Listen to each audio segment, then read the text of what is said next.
Ce que personne ne mange, ni nous, ni nos animaux, trouve encore preneur. Ça, c'est le travail de Bruno. Il est directeur des abattoirs d'Ussel en Corrèze.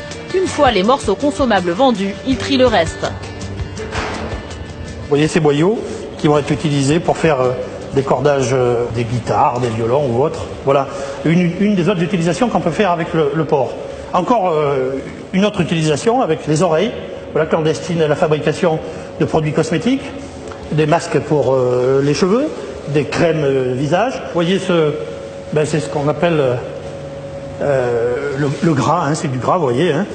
Je vous fais noter l'aspect gras et très tendre de cette partie du porc et qui se destine à fabriquer le rouge à lèvres que ces dames utilisent grassement et qui vous permet, lorsque vous vous embrassez, d'avoir un porc entre vous.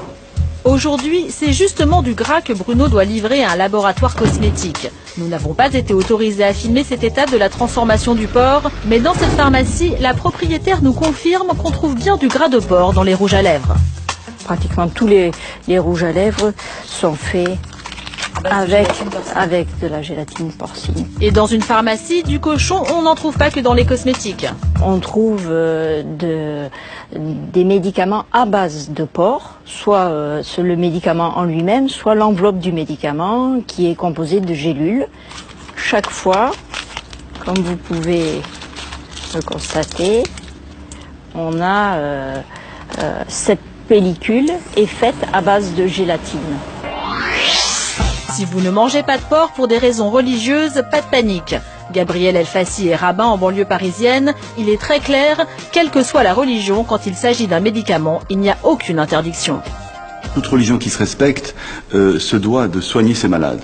Donc à partir du moment où il y a, on va dire, un remède qui a été prescrit par son médecin, que cela contienne une matière grasse animale qui est infime, qui est presque, on va dire, inexistante, il n'y a aucun problème, on peut avaler donc ce genre de médicament. Je prends l'exemple de la gélule, bien sûr.